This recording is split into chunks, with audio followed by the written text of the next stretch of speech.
I want to bring in Aaron Gilchrist, who's reporting more from the White House tonight. Aaron, what do we know about that phone call?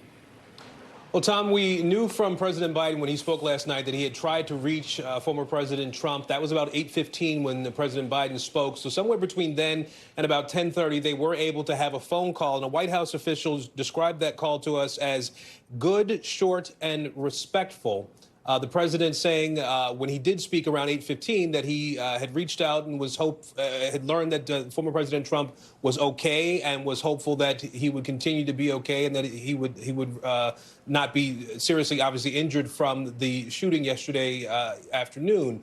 We do know that President Biden, shortly after we learned about this phone call having happened, returned here to Washington. He landed a little after 12 o'clock this morning back here in D.C. He was supposed to stay in Rehoboth Beach through Monday, but obviously returned home early so he could engage with his law enforcement team, his national security team, to get an assessment of what happened yesterday in Pennsylvania. We expect that the president is going to be having that meeting at some point this morning. So somewhere in the next hour and a half or so, that meeting should happen at the White House, Tom. You know, Aaron, as we take a step back, we've been so focused about the horrific events that have happened here, as we should be. But we can't forget everything that is happening with the current president, right? A president who is running for re-election, had a very tough debate, and has since had some very tough conversations with his own party. How has the events here changed the president's schedule? Because we know he had a very big interview scheduled with our own Lester Holt set for tomorrow. It's been announced he has another big interview with BET, I think, later in the week with Ed Gordon. I believe that's on Wednesday. You have to assume that in defending his own campaign, the strategy might have been to attack his opponent, but now does not seem the time or place for that. Yeah, you're absolutely right.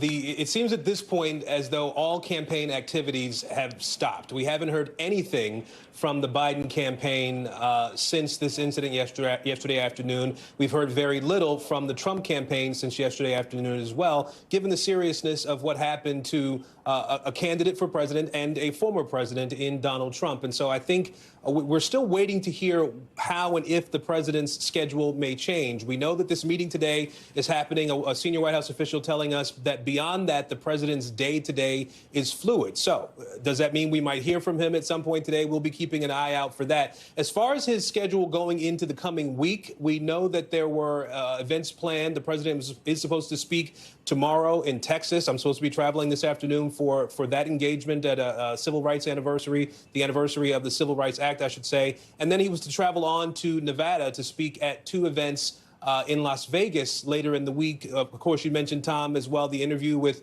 our colleague Lester Holt, as well as with the folks at BET News. So we're waiting to see if any of that is going to change. At this point, the schedule is intact. And we'll find out whether there's some change to what he's going to do. This event tomorrow was supposed to be an official event compared to the campaign events that were supposed to happen later in the week, Tom.